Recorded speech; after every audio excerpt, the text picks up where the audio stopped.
Hello, this is Tore from Bömbers, and you're watching Impact Channel. All right.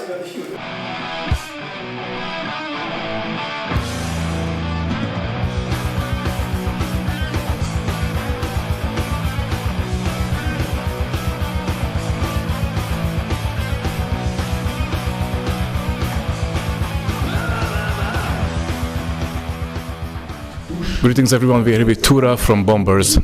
Welcome to the Netherlands. All right, thank you very much indeed, sir. How are you? How was the trip to the Netherlands? That was great.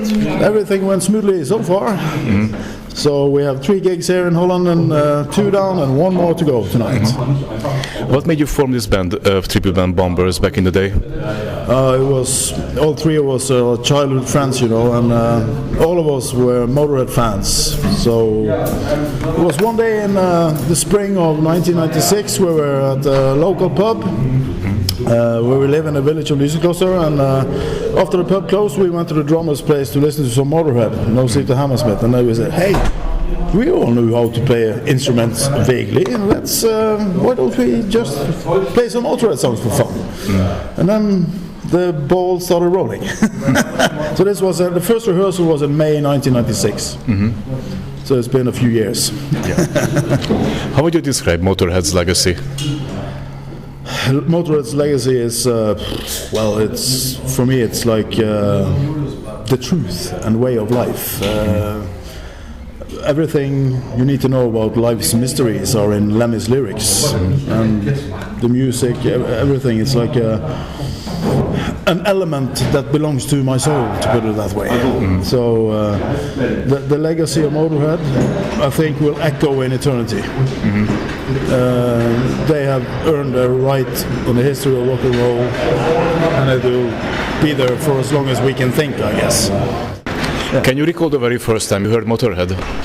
Yes, my father is a record collector, and when he was in England, he went to festivals in like 77 and 79 and stuff in the UK, and he brought home vinyls, LPs, and he had the first Motörhead, he had On Parole, he had Bomber and Overkill in his collection when I was a kid. So I guess the first time I saw the cover of Bomber, I was 6 or 7 years old. And I remember I loved the song Overkill and Bomber back then. So when he played it, you know, like a little kid, it get back in the back of your head. So that was the first time was actually through my father. Yeah. How many times have you seen them live? 45. 45? 45 times. How's that? So I never regret one of them. So yeah, that was never a dull moment at the Motörhead gig. Is there any song that you always wanted to hear from them to perform live, but they didn't? Oh, that's a tough one. Well, I love the song Poison. They did it in the 70s, but I never saw that in my time, you know.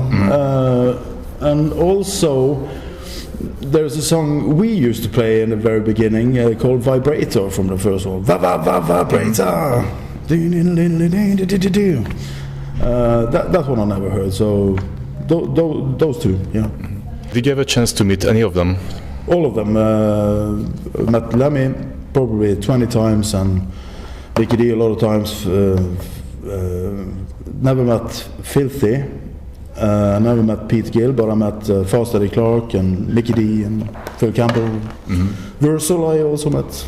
So I actually interviewed Lemmy quite a couple of times. All right. Okay. So I met him like 20 times, and I even got him some records because before Motörhead he played in Rockin' Vickers and in Sam Gopal's Dream, and he played in a band called Captain Lockheed and the Starfighters in '74, and he was missing one record from the Rockin' Vickers and Captain Lockheed and the Starfighters, and I had spare copies of those original ones, so I gave it to him.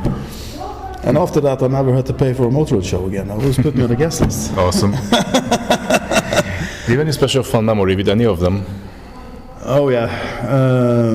With Mickey D, I played actually the song Bomber live in Hamburg in 2015 when Motörhead had to cancel because Phil Campbell was at the hospital sick, so Motörhead didn't play, but I went to Hamburg to see them.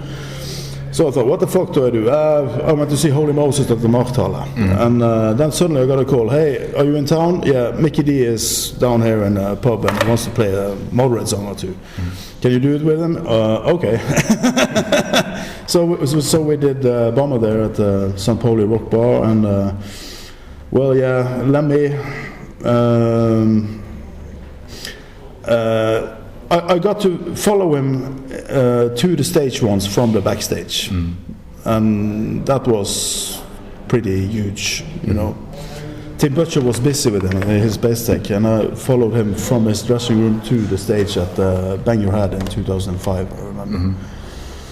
And well, yeah, he was a great guy, and I remember also in Tromsø, he was having Kinder eggs on his rider, you know. And after the interview I did with him was finished, he said, hey, have a Kinder egg, okay. And then we built this little figure that's inside the Kinder eggs, and we both got Viking with the sword. And we got the same one. I'm God, and we started fencing with the Viking. What a situation to be in. Exactly. What's your favorite and least favorite Motörhead album? My least favorite, I think Hammered. My favorite one would be No Sleep to Hammersmith. Excellent live record. One of the classics. Full on from start to finish. And what do you take for the most underrated Motörhead album? Underrated Motörhead album. I think Overnight Sensation is a really good one. Great lyrics on that, great songs. I think Overnight Sensation should be more up there with the classics, you know. Have you heard any Motörhead tribute album? Tribute albums? Yeah, I have probably 15 of them in my collection with all kinds of bands. So yeah, I'm a vinyl collector, so everything that has to do with Motörhead I collect, you know. Also the tribute albums that comes out, and it's, I don't know how many that's now, but probably 20 or 30 altogether, at least. So I have some of them in my collection. Do you have a favorite cover? I can't think of any, but I can give you a favorite track that Motörhead has covered, and that's Shoot 'Em Down by Twisted Sister. Motörhead has played Shoot 'Em Down, they also did it live. At Hammersmith, I saw they played Shoot 'Em Down live at Hammersmith. So, but Motörhead and Twisted Sister, they were close friends, you know. So. If you get an offer to record a full Motörhead tribute album, which songs would you like to cover from them?